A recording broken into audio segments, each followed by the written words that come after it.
The night the truth split my family open, the sky over Clearwater hung heavy and low, the kind of Florida humidity that makes even whispers feel damp.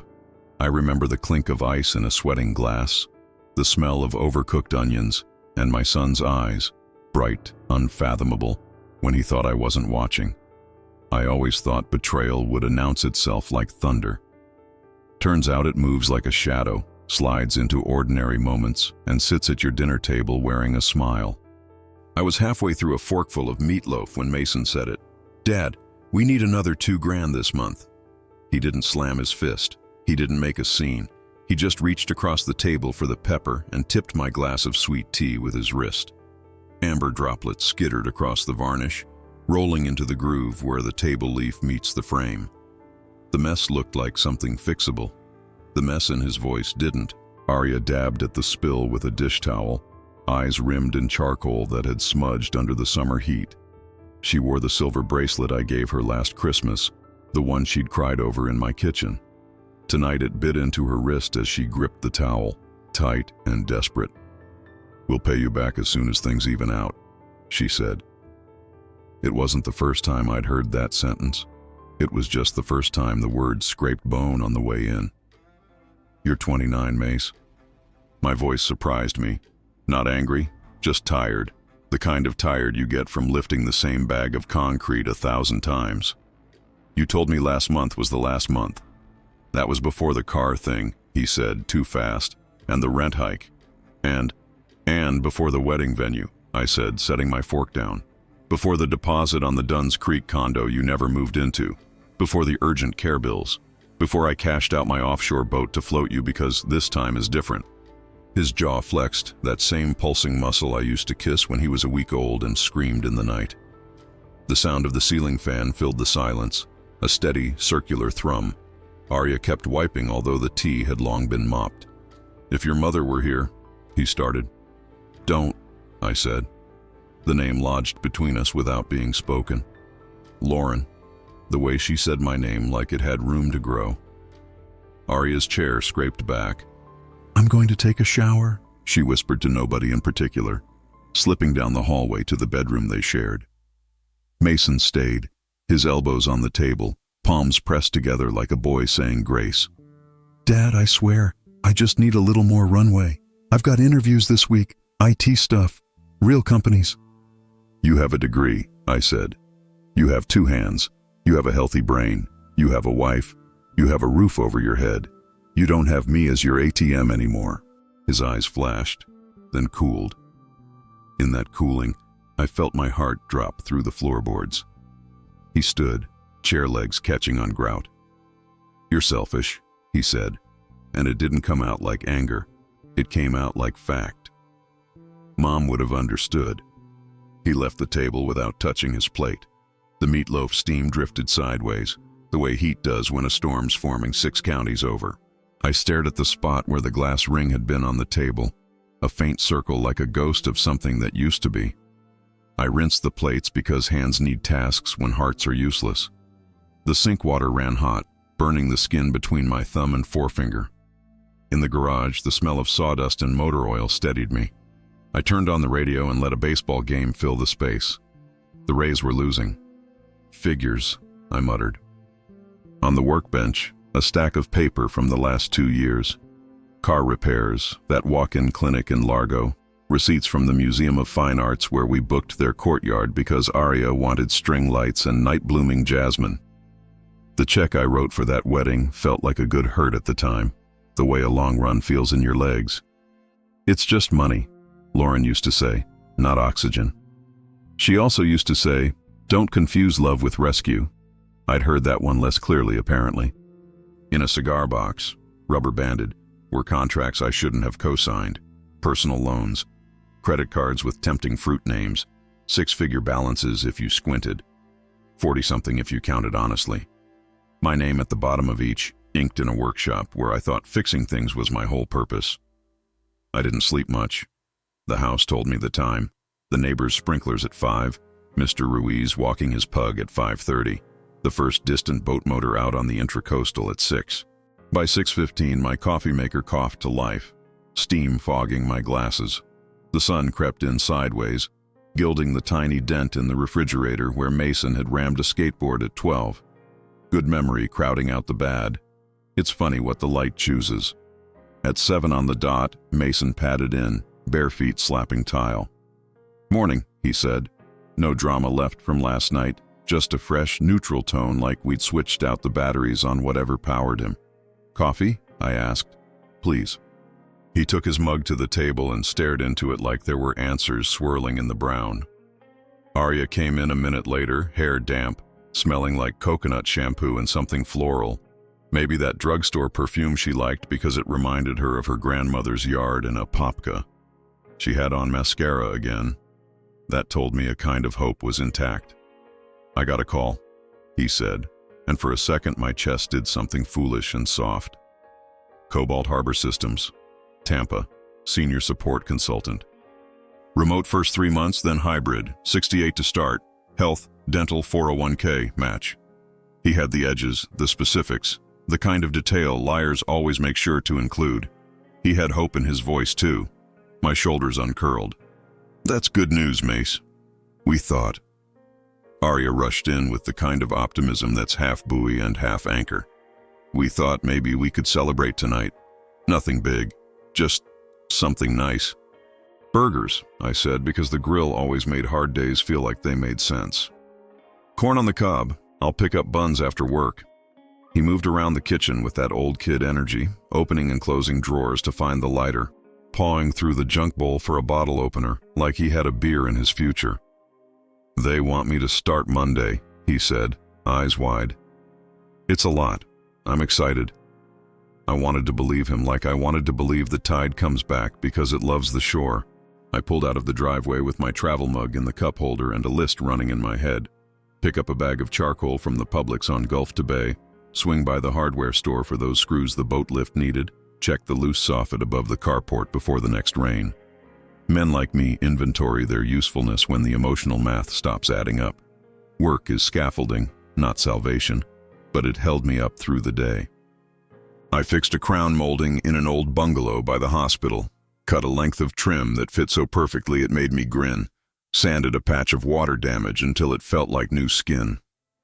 I ate my sandwich in the truck with the AC blasting, watching an egret stalk across a retention pond like a patient ghost. At 5:30 I swung into Publix. The cold air met me like a polite handshake. I grabbed ground beef, buns soft enough to dent with a thumb, a bag of corn with tassels still green, and a 6-pack of the beer Mason liked, the one with the neon fish on the can. The cashier said, "You got any good plans?" And I said, "Family dinner," which used to feel like a prayer and now felt like a dare. Back home, the evening light lay warm across the kitchen. Arya was arranging a salad with a meticulousness that read like nerves, cherry tomatoes lined up like coordinates. Mason was smoothing his shirt down, checking the backyard through the slider every 30 seconds like he expected an audience. "Get the coals going?" I asked. "You got it," he said, and by God if he didn't beam. The grill was an old friend, black lid scarred from hurricanes, great seasoned by 100 meals. I stacked charcoal in a pyramid and let the lighter fluid flash in the sun. The first lick of flame is always a small miracle. Neighbors' wind chimes tinkled in a breeze that never quite reached me. We were 10 minutes into ordinary when I saw him. From my place at the grill, through the reflection on glass and the glare of the setting sun, I caught Mason moving through the living room like a cat in a room it knows too well. He'd never liked my work backpack, canvas, navy, pockets labeled because I'm that guy. I watched him angle his body in a way that hid his hands from the kitchen arch where Arya rinsed lettuce. The zipper hissed. He took something from his pocket, something small wrapped in dark tissue paper, the kind of wrapping you get in a store that smells like velvet and silence. He slid it between my measuring tape and the spiral pad where I write things like 138 and don't trust your gut. Measure again. His face was a calm mask. His hands were practiced the way I used to practice tying my work boots on job sites. Muscle memory, not thought. Every rational explanation sprinted through my head and fell off a cliff. Surprise gift? Dumb prank? A test? It didn't fit the way a wrong piece in a jigsaw doesn't fit. You can cram it, but the picture warps. He zipped the bag and backed away like the air near it had turned hot. He brushed his hands down the thighs of his jeans. He looked toward the slider to see if the grill needed him. "Coals are almost ready," I called, and I was proud of my voice because it didn't shake. "Sweet," he called back, "easy as Sunday." He came out 2 minutes later. I was still staring at heat. "You want me to season the burgers?" he said. He was always a good hand in a kitchen. We like to tell ourselves a man who salts 2 steps ahead can't be dangerous. "Actually," I said, keeping my face towards the flame, "I think I left my work gloves in the garage. Could you grab them? They're on the pegboard above the big wrench, the top right." "Yep." He moved past me. He didn't glance at the backpack in the living room as he went by. That's when I knew. Innocent men glance. Arya hummed in the kitchen to whatever pop song the radio was offering. The air conditioner kicked on with a clunk that meant I'd need to get a guy to look at it. Tampa heat bullies compressors. As soon as I heard the bathroom pipes upstairs groan, Mason's tell for killing time. He always runs the water to make a fake errand feel like a real one. I wiped my hands and stepped inside. The living room felt like some other family's space. The couch sagged in the middle from a decade of movies. The rug Arya loved had a thread pulled by some long-gone dog's paw. The backpack sat obediently by the TV stand where I keep the remote in a dish, because losing the remote makes me feel like a man without a country. I unzipped the main compartment and slid my hand in. Tape measure, check. Chalk line, check. Notebook, check. And there it was, tucked against the spiral as if we were old friends. Tissue crinkly and light as a lie. I peeled it back and the world flashed. A diamond ring. The stone so big it made me nervous. Not because of its value, but because of what it meant that it was in my hand in my living room in my father's house in this city where I've paid taxes and tutored neighbor kids in algebra on the porch after dinner. The setting was platinum. I know metal from a lifetime of weight in my hands. The halo around the center stone caught the lamplight and split it into tiny rainbows on the wall where a picture of Lauren and me used to hang. This wasn't wedding jewelry you buy at a chain store in a strip mall. This was a headline. This was an insurance claim. This was a motive. Upstairs, the water shut off. I could hear Mason's footfall on the bath mat like I could hear his baby feet on hardwood when I paced him at 3 a.m., 17 lifetimes ago. Instinct doesn't have a language. My hand moved on its own, slipping the ring into my pocket like I was pocketing a pebble from a beach to remember that day. I rewrapped the tissue and placed it where it had been. I closed the bag. The hallway to the bedroom they shared felt longer than it ever had. Their door stood open. Arya's sandals lay tossed to the side like punctuation marks. A fan ticked on the dresser, that patient little hiccup cheap fans have when they're tired. The middle drawer stuck. All middle drawers do. I pulled it, slid socks and boxers aside, and made a shallow grave. Not because I wanted him caught. I begged God there was another explanation, but because I didn't know what else to do except refuse the role of target he'd written for me. "Dad?" Mason's voice floated from the slider. "You want me to flip these yet?" "They're ready," I said, and I stepped back into a life I thought I understood. The sky had done that Florida evening stunt where it turns the whole neighborhood pink. The oaks in the front yard wore Spanish moss like old men wear untucked shirts they love. Everything was soft around the edges. I took the spatula from the side table and did what a man does when his head is noise. I flipped meat. We ate on paper plates because the dishwasher was running and because things always felt easier with paper in hand. Arya laughed too loudly at some joke Mason told about a guy at the job interview who wore a tie with keyboards on it. My mouth tasted like ash. That's when the sound came. A car door, another, a third. Not neighborhood doors. Heavier. When you've lived somewhere long enough, your ears learn the difference between a civic sound and a state sound. Mason stood up too quickly. "What is that?" he asked, as if he didn't know. I heard radios, the murmur of trained voices. The gate to the side yard clanged open. 3 uniforms filed in, the lead a woman with the efficient walk and eyes that took in detail like my own do. The shoes by the back door. the way the grill lid hung crooked, the salad bowl overturned in a tiny, unimportant accident that suddenly mattered. "Mr. Hollis?" she said, voice clear and cool. "I'm Sergeant Alvarez with Clearwater PD. We received a call about stolen property. We need to ask you a few questions." Mason pointed, finger straight as a nail. "It's him," he said, blinking in a slow, performative way.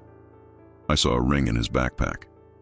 The word ring dropped between us like a coin into a well. Aria gasped, hand to mouth, mascara just so. Neighbors' chimes tinkled again like the set designer had decided to go too literal.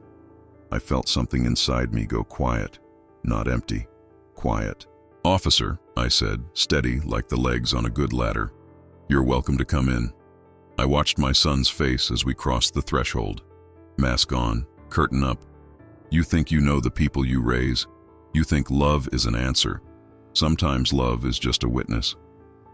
And as Sergeant Alvarez followed me into my own living room, I felt the weight of a ring in a sock drawer 30 feet away. And for the first time since Lauren died, I understood the exact size and shape of being alone. If you're still with me, thank you. It means more than you know. Before we go on, I'd love to hear where you're listening from. Drop your city in the comments. And if this kind of raw, true-to-the-bone story hits you, tap like and subscribe so you don't miss the next chapters.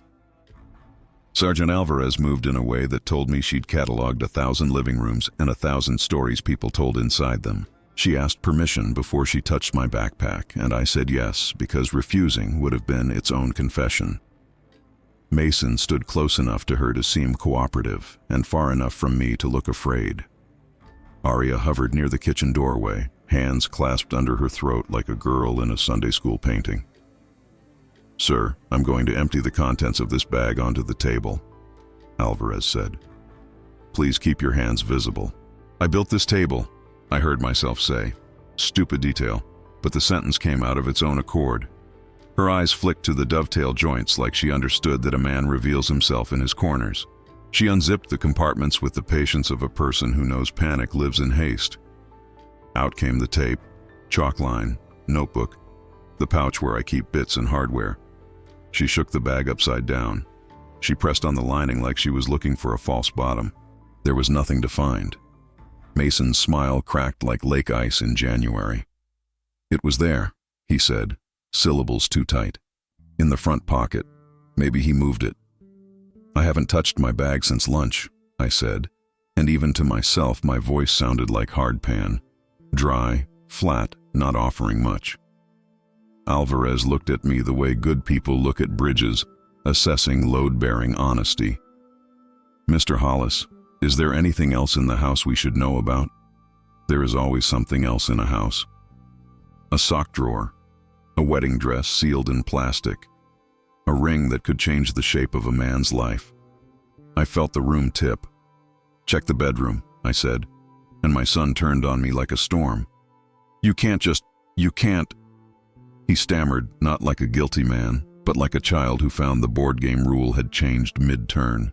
Fear made him younger. It didn't make him innocent. "Sir," Alvarez said, keeping him in her peripheral like a tightrope. "Walker keeps the pole in balance. We're going to take a look. Ms. Hollis, you're welcome to accompany my partner." "Not Hollis," Aria whispered, almost apologetically. I didn't change my name. It landed on me like a strange mercy, a tiny way she'd stayed a person separate from us. Officer Wynn, younger, hair clipped tight, glanced to Alvarez and got a barely there nod. He moved toward the hallway. My feet wanted to move too, to stand between a drawer I'd booby-trapped with truth and the people who'd built a script around my fall. I didn't move. There's a particular courage in staying still. Mason put a hand on the back of a dining chair like he needed it to stay upright. "Dad," he said, and the word hit me so clean and old I almost missed the rest. "Please don't do this." "Do what?" I asked, not unkind. He opened his mouth and nothing came. Aria took a step toward him and stopped, as if an invisible fence hummed at her calves. Wynn's voice came from the hall like a normal thing that belonged to a different day. "Sergeant?" They came back in a small procession, Wynn first with a sealed evidence bag pinched at its seal, Alvarez behind him, then Aria, pale and shaking. And finally Mason, like gravity, had changed, and he didn't know how to walk in it anymore. The ring in the bag looked meaner than it had in my palm, cold under fluorescent kitchen light. The tissue paper was balled up separate, and I could see the faint gray smear where someone's thumb had pressed hard. Wynne handed it to Alvarez as if it were a sleeping animal.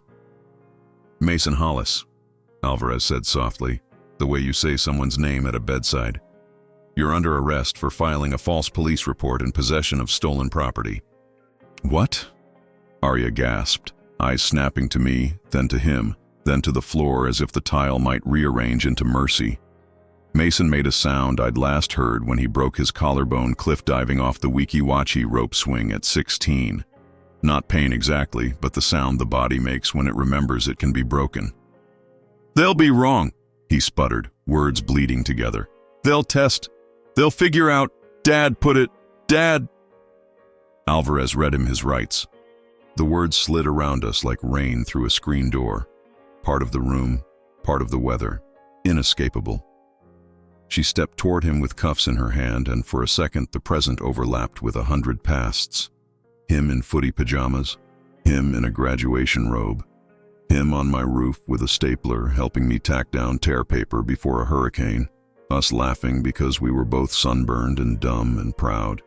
"Sergeant," I said, and she paused. "Please don't put them on in front of the neighbors." She considered, and something in her softened. "We'll go through the garage," she said. "Small mercies are still real." Arya pressed herself to the side of the doorway like she could flatten into a place where this wasn't happening. "Mace," she whispered, as they led him toward the laundry room, her hand reaching out and falling, reaching out and falling. He twisted to look at me, cuffs glinting under the kitchen light. "Dad," he said again, and this time the syllable was something like love, and something like accusation, and not enough like apology. The side door opened. The summer heat rolled in. The door shut. The house made new sounds. The click of a pen as Alvarez filled in a chain of custody label. The snapping of latex as Wynne stripped his gloves. Arya's breath in a small, ragged loop. The grill outside hissed a sad complaint. The burgers had gone past, done into loss. "Mr.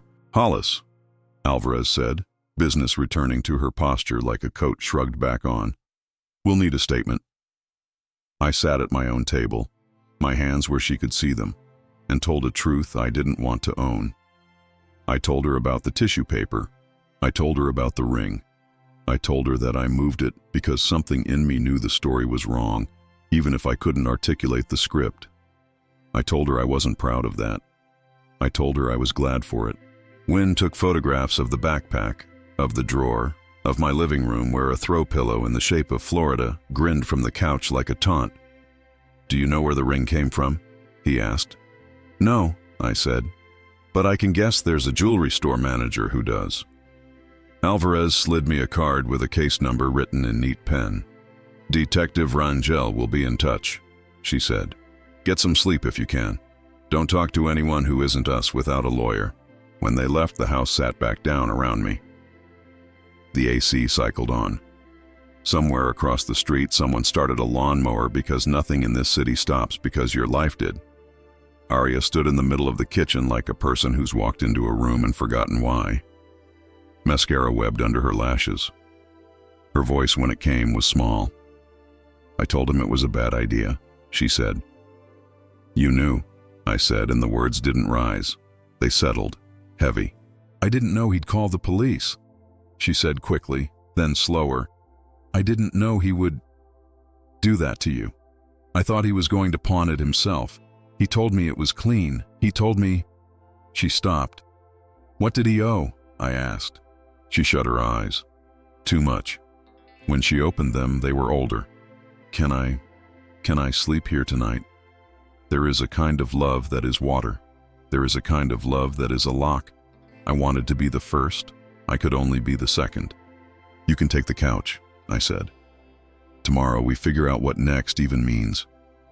That night I stood in the backyard with a metal spatula in my hand and scraped what was left of the burgers into the garbage. The moon couldn't be bothered to come up. The curtains across the street twitched. Clearwater is a small town that insists it's a city. Everybody saw. I ran the grill brush back and forth until the grate shined. Inside, the sock drawer waited, the space my clumsy righteousness had filled, the gap the law had stepped into, the hole my son had dug and expected me to occupy. I turned off lights and stood in the dark until the house felt like an object again, and not a mouth telling me stories I didn't want to hear. By morning, my kitchen felt like a crime lab had been through a church. A yellow post-it with a case number stuck to the fridge near a magnet shaped like a grouper. The coffee pot smelled like burn despite the fresh water. Arya slept on the couch, curled around a throw pillow, knees tucked high, one hand still wearing the bracelet I bought, a bright circle in the wreckage. I made coffee I didn't drink and opened the sliding door to let in the early breeze that comes off the bay before the heat sets its jaw. The neighbor's kid pedaled by in a helmet shaped like a shark, his mom jogging behind, ponytail swinging, both of them waving like life hadn't restructured in the house that waved back. The phone rang at 9:12. "Mr. Hollis, Detective Rangel, I'm assigned to your case." His voice had the soft rasp of someone who drank their coffee black and their days in long gulps. "I want to hear your version," he said, and I told him, again, the story I was trying to believe I'd lived. He asked clean questions. He didn't fill in silences. "We have video," he said finally, "from Bayshore Jewelers. Your son's height, his build, his gait, his cap pulled low. He was clever, but not more clever than the cameras above the north display. The timing overlaps neatly with his phone's do not disturb status." "What does that mean?" I asked, even though I knew. "It means he planned," Rangel said. "It means this isn't a boy who panicked. This is a man who practiced." After we hung up, I stood over the sink and realized my hands were gripping the edge so hard the tendons in my wrist ached. Arya came into the kitchen, hair tangled, eyes swollen. She poured coffee and held the mug like a lighthouse. "What did they say?" she asked. "They have video," I said. "They'll arraign him today." She nodded like a person who had walked to the edge of a cliff and found exactly what she expected. "He owes $22,000, she said in a voice barely above the hum of the fridge. "Mostly sports betting, not casinos, apps. It doesn't look like gambling when it fits in your palm. Lauren used to say technology changes the disease but not the ache." I rinsed my cup, though it was empty. "Why the ring?" I asked. "Why me?" "Because you're you," she said. There wasn't an insult in it and there wasn't praise either. "Because you'd never let him drown and he knew it. Because if you looked guilty, he got to keep the house. Because he is his father's son and he knows how strong you are." "I'm not his mirror," I said, and the sentence came out like a prayer I didn't believe in. At noon, Mr. Ruiz knocked with a Tupperware of arroz con pollo, and the kind of look men extend to each other when words are a burden. "Eat," he said, pressing the container into my hands. "I don't know the shape of this, but I know your stove is cold." By 3, I was sitting on a hard bench outside a glass partition, watching my child in an orange shirt I wouldn't have bought him even on a dare. He looked smudged, like the day had thumbed at his edges. He lifted the receiver. His eyes flicked to the guard, to the white noise, to my face. "You moved it," he said. No hello, no apology, like we were in the middle of a sentence rather than at the edge of an abyss. "You moved it, and you think that makes you righteous." "I moved it because I know your tells," I said. "I moved it because I changed your diapers and I taught you fractions and I watched you lie about sneaking a beer at 16 and I watched you tell the truth at 10 when you scratched the neighbor's truck with your handlebars and you came home shaking but honest. I moved it because I love you more than ethics classes can hold." "You ruined my life," he said. He had my chin and Lauren's mouth and somebody else's eyes. "You picked a path," I said. He leaned in, the phone cord tightening against the booth's edge. "I had a plan. You were supposed to—" He stopped. "None of this would have stuck if you'd just cooperated." The word cooperated hit me like a wave that didn't break, just pushed. "I'm going to get a lawyer," I said, "because men like me say the next practical thing when the sky is on fire." "For me?" he asked, and for a second, I saw the boy who wanted me to hold the back of his bike seat just one more time. "For me?" I said, And for you if you ask like a son and not a man who thinks I'm a mark." He put the receiver down before I did. He walked away without looking back. It's a simple choreography. It broke me open anyway. Malcolm Price's office was 2 stories above a title company and 1 floor below a dentist. The carpet was cheap, and the leather chairs were better than the view. Malcolm was tall enough to make ceilings feel closer. He listened the way surgeons listen, not unkind, but ready to cut. "You are safer than you feel," he said after I laid it all out. "You also need to think about your house, your accounts, and your daughter-in-law, who may or may not be charged, depending on the wind." "I'm not responsible for Arya," I said. It sounded like a lie, even as I formed it. "She's an adult. She's also a person in your living room," he said. "People in your living room have a way of stealing your sleep and your security faster than people down the street." We filed papers that put the house in a trust with a name I didn't like. We froze lines of credit Mason might still have access to. I called my insurance agent and had the kind of conversation that makes you look older in the rearview mirror on the drive home. That night, Arya made spaghetti and meatballs, because making meat into orbs and dropping them into sauce is, apparently, how humans attempt control. We ate in the quiet like a rehearsal for a life neither of us would pick. "I'll find a room," she said, twirling noodles. "Somewhere by the bus line. You can stay in the spare room until the arraignment," I said, and I watched her shoulders drop the same inch Mason's did when relief cracked his spine just so. "Thank you," she whispered. "This is not an absolution," I said. "This is a grace period."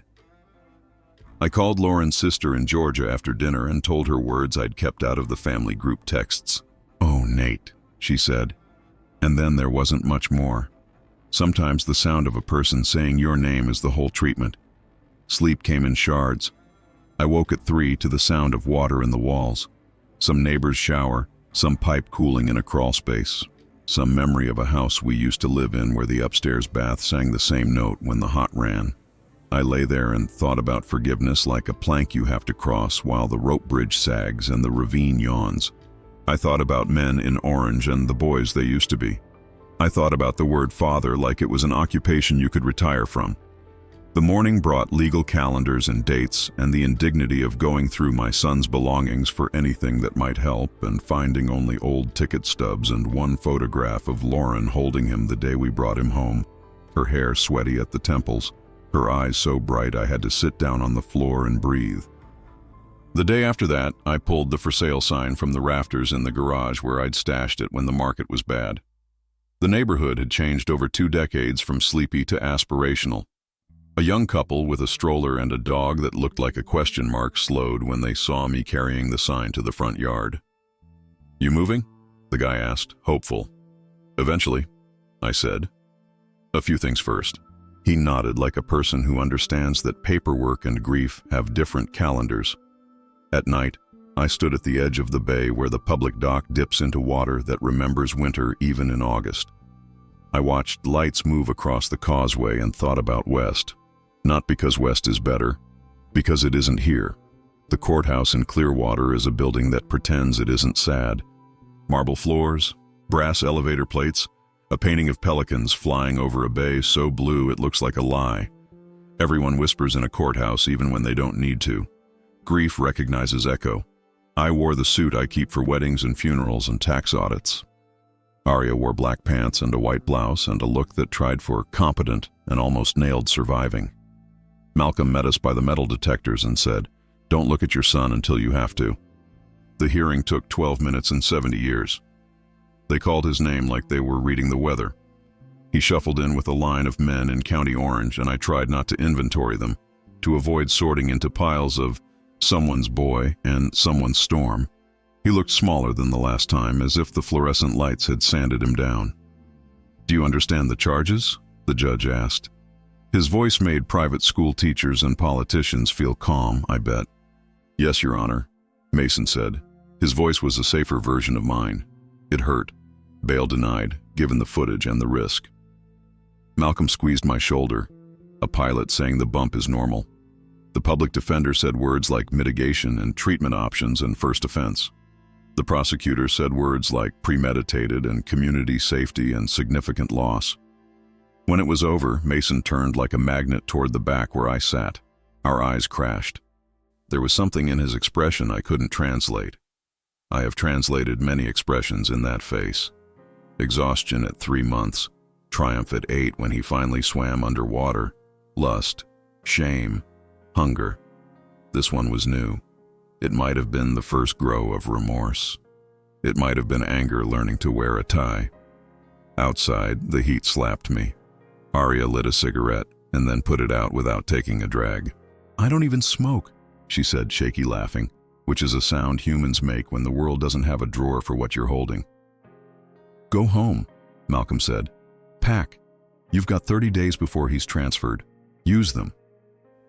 "I'm not sure I'll still be there," I said, the sentence forming like a sidewalk poured and set in the same hour.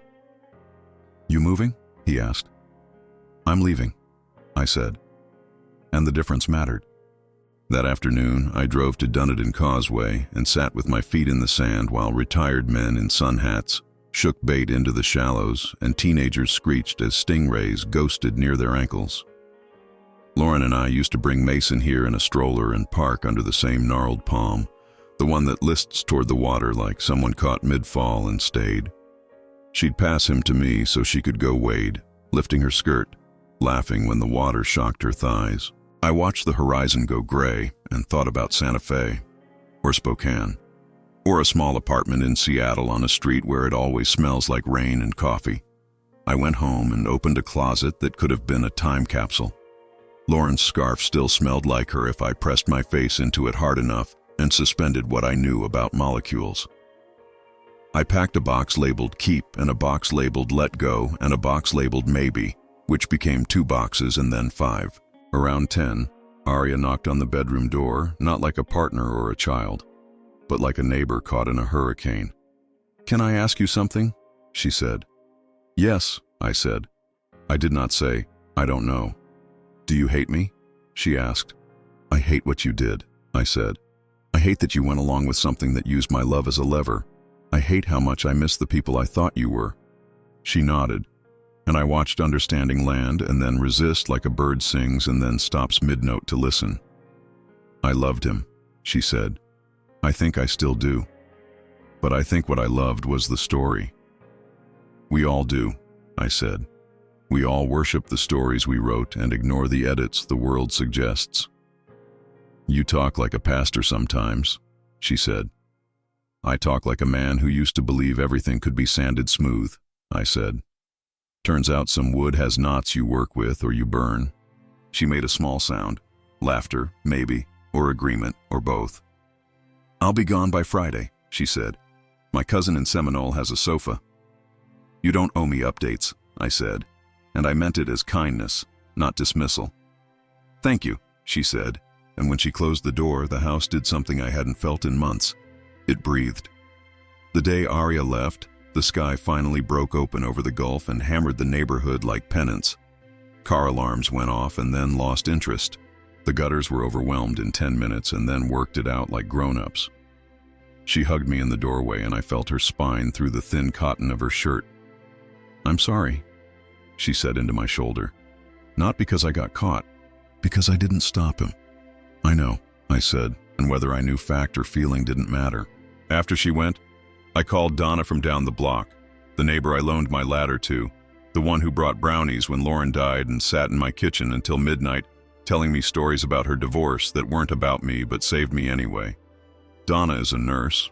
Her hands communicate competence even when they're empty. I told her the short version. She listened so hard I could hear it. "They sell raincoats at Target," she said when I was done, and I barked a laugh at the non sequitur. "I mean," she continued, "you can stand under a storm all day trying to change the weather, or you can protect yourself. That's what boundary is, a raincoat." "I put the house on the market," I said. "I'm looking at a 1-bedroom in Ballard, Seattle." Saying it made it real in my mouth. Mossy, damp, possible. "You'll buy a raincoat there," she said, smiling in her voice. "Text me your new address so I can send you kitschy Pacific Northwest mugs." We grilled one more time, Me and Donna and Mr. Ruiz and the kid with the shark helmet who turned out to be named Eli and thought my old socket wrench was a sword. We put mismatched plates on a folding table under the carport because the rain was a bully and we were not. The steak came off medium rare because getting something exactly right felt like a small miracle. We didn't talk about Mason directly. We talked around him, like sailors stalking a reef they know can gut a boat.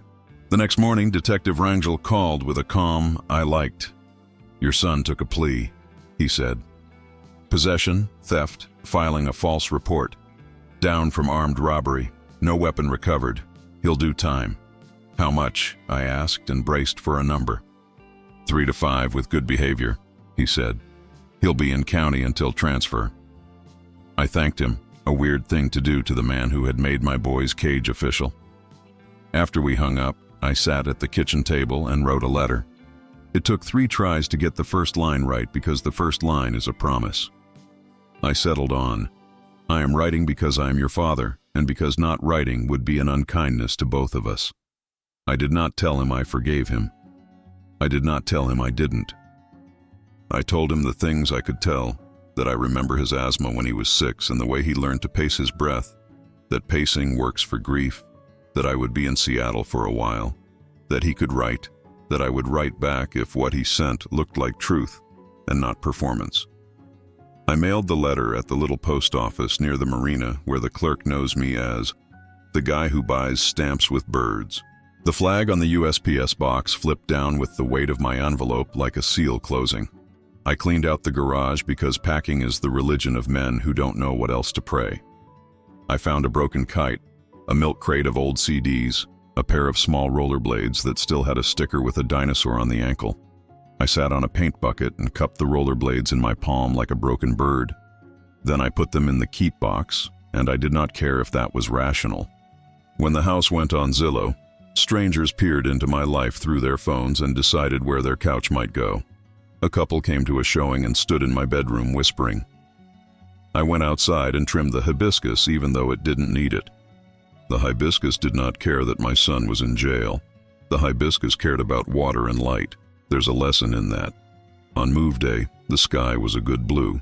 The movers were 2 20-year-olds with calves like pistons and a middle-aged guy named Doug, who'd been to all 50 states by truck and had a story for each. Doug took my grandfather clock like a person receiving a child. "I'll strap it so it doesn't feel the bumps," he said. Good men do little kindnesses to inert objects, and it matters. I took one last walk through the rooms and thanked them under my breath because I am a man who believes in the small ceremony of departure. The dent in the hallway where Mason once launched a laundry basket into a wall. The chipped tile I never bothered to replace because we all learned to step around it like that was a normal thing families do with brokenness. I didn't look back in the rear view because I am dramatic sometimes and because looking forward hurt less. The flight to Seattle felt like a liminal space invented just for me. We pressed through layers, humid to dry, gulf to grain to mountain to sound.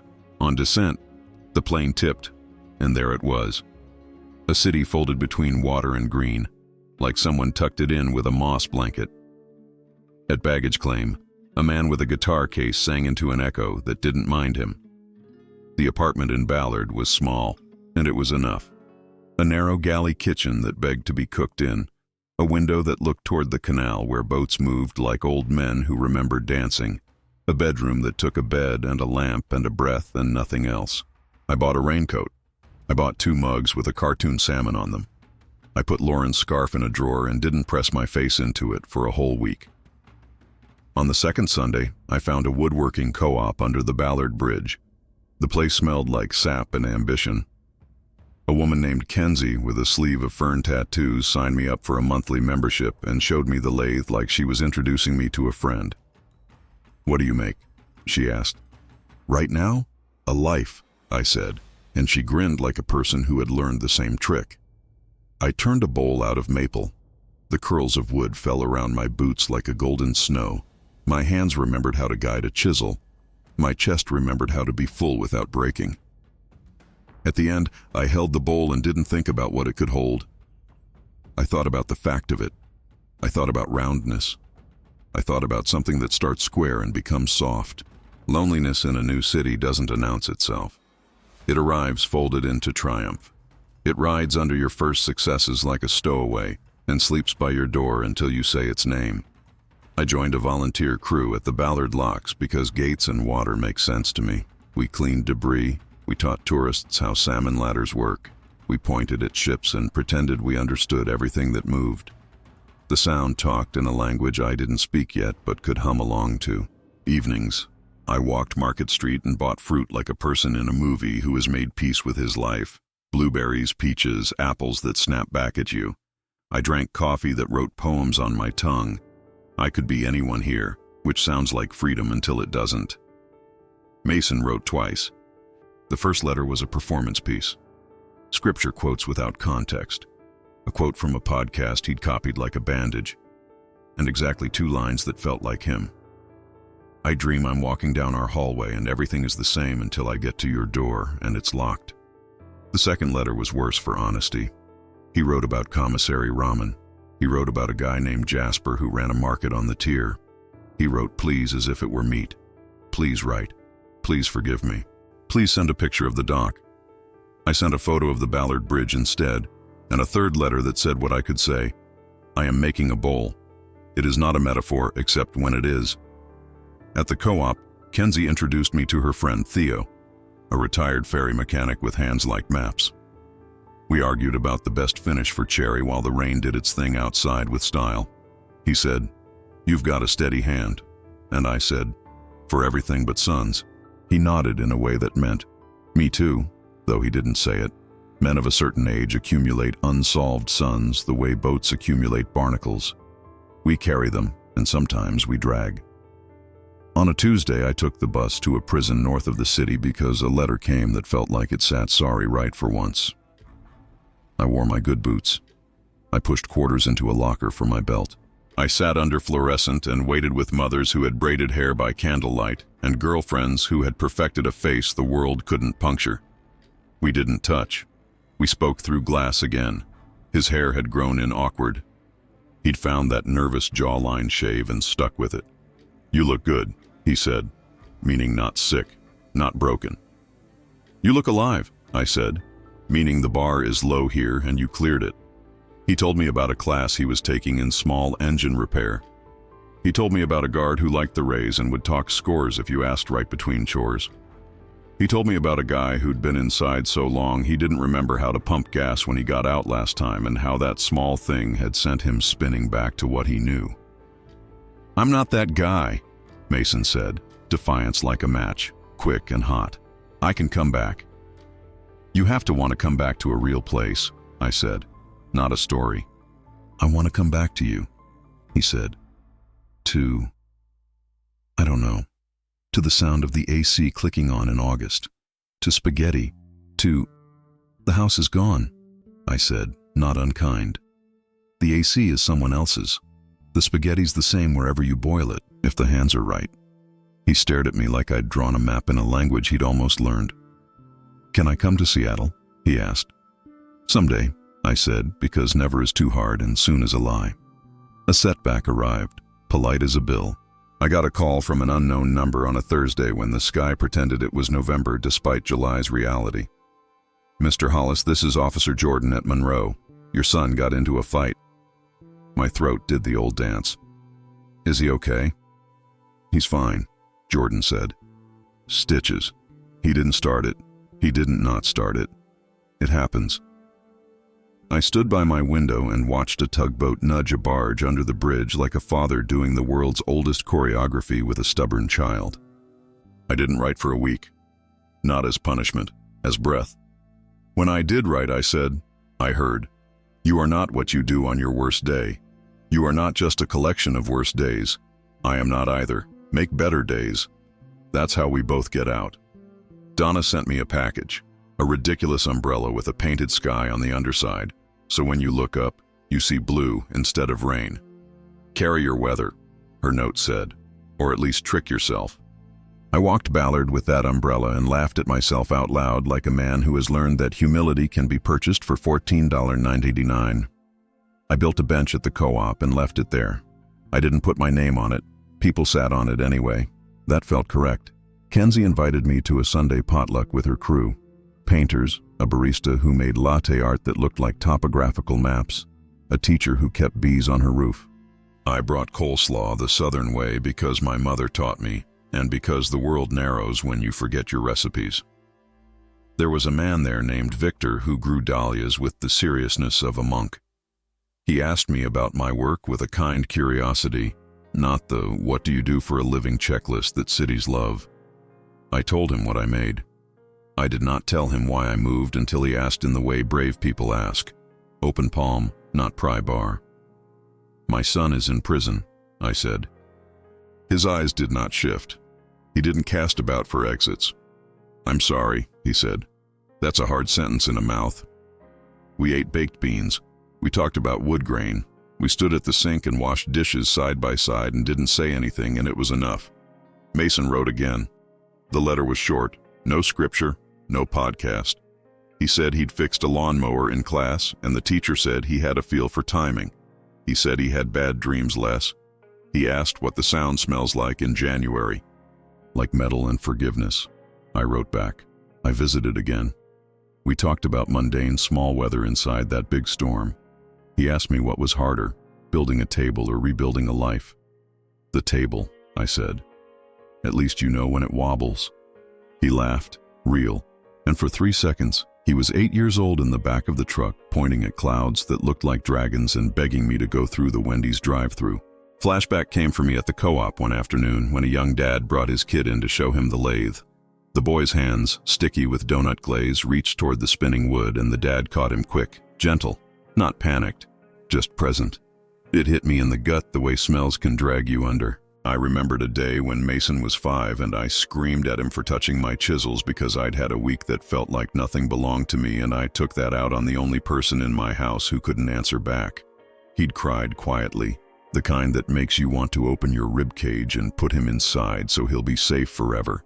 I found him that night asleep under his bed because he thought monsters only grabbed what they could see. I lay on the floor beside him and slid my hand into the small space and held his. "I was wrong," I whispered. "I'm sorry." He squeezed my finger back without waking. "We got 1,000 things right. We got 10 wrong that mattered." I wrote him that memory, not to absolve me, not to indict us, to place a pin in a map that has too many border crossings. He wrote back, "I remember your radio always on in the garage and you singing along to songs you didn't know the words to. It made me feel like you could make anything sound like home. Home is a moving target. I planted a rosemary bush in a pot on my Seattle windowsill, and when I brushed it with my hand, the smell made every kitchen I've ever loved rise like steam." Victor and I went to the Sunday market and bought tomatoes that tasted like decisions. He told me about his brother who hadn't called in 4 years. "We always think it's one thing," he said. "It's never one thing." The day Mason got out was the kind of Seattle day that doesn't make the postcards. Gray that could be morning or evening, gulls arguing about nothing. He wore a state-issued shirt and a look that wasn't defiance anymore. It wasn't surrender either. It was the face of a man who'd found out he could live without being anyone's favorite. We didn't hug right away. We stood there like two men in a parking lot discussing a dent. "You hungry?" I asked. "Always," he said, and the word wasn't a joke and it wasn't not. We ate pho at a place where the broth made my eyes wet, and we didn't pretend it was only the steam. He told me about a halfway program with a shop that fixed small engines for folks who couldn't afford new. He told me he'd come west because Tampa had too many doors he could open in the dark. He did not ask to stay with me. He asked if I knew a church with a food pantry that needed volunteers. "I need to carry boxes," he said. "Not because I'm holy, because I sleep better if I'm tired for the right reasons." I took him to the co-op. Kenzie raised an eyebrow at me and then smiled at him. "You a hazard?" she asked. "Sometimes," he said. "Less lately." "Good answer," she said, handing him safety goggles like a benediction. He turned a piece of pine and it caught and split, and he swore softly and started again. I watched his hands find the angle. I watched his face when the curl came right. I watched hope arrive, not like a parade, but like the bus that actually shows up at the time printed on the schedule. We didn't talk about him moving in. We talked about Tuesdays and how I could pick him up after his shift at the shop and we could eat something cheap and walk the canal while the city did that blue hour trick where it makes even warehouses look romantic. That night, after I dropped him at the mission that was his for now, I went home and sat by my rosemary and wrote a letter to Lauren in a notebook I don't show anyone. I wrote, "He did not come back to a house. He came back to a bench we can both sit on." I wrote, "You were right about rescue. You were right about love being work." I wrote, "I am not done being his father. I am just done being his ladder over fences he shouldn't climb." I went to the window and watched a seal surface in the canal. Slick head, quick look around, gone. The world is full of quiet appearances. Weeks turned into a rhythm. Work, letters, foe, markets, the locked gates rising and falling like patient lungs. Victor's dahlias exploded into ridiculous, unapologetic color. Donna sent a text of the Gulf at sunset and wrote, "It still does this." I sent back a photo of the sound in fog and wrote, "It does this too." We were not arguing. We were trading truths. On a Sunday, Mason and I stood at the Ballard locks, watching a fishing boat ease into a chamber, water level changing around it like a magic trick that engineers understand. "Feels like cheating," he said. "It's not," I said. "It's a system that keeps you from getting smashed on rocks." He nodded, hands in pockets, eyes on the gate. "I could use a few more systems," he said. "We can build some," I said. "They'll be ugly at first." "I'm okay with ugly," he said. "It's honest. We didn't make promises. We made plans, Tuesday dinners for a month. No money for him except bus fare if he asked 2 days ahead. One phone call if he felt like gambling in his palm. He wrote the rules down on a receipt. He folded it and put it in his shoe because he said he was less likely to lose it there. When he walked away that evening toward the mission in the gray, he turned and waved like a person who knows he is not winning a race but has found a pace he can keep. I went home and put a pot of water on, chopped an onion, browned meat. Alone in a kitchen I chose on purpose. I made spaghetti. The smell filled the apartment and found the rosemary and the 2 mugs with fish on them and the raincoat on the hook and the bowl I turned that first week, and it felt like a house that had been blessed, not by anything supernatural, but by the unremarkable magic of staying. I set 2 plates and ate off one.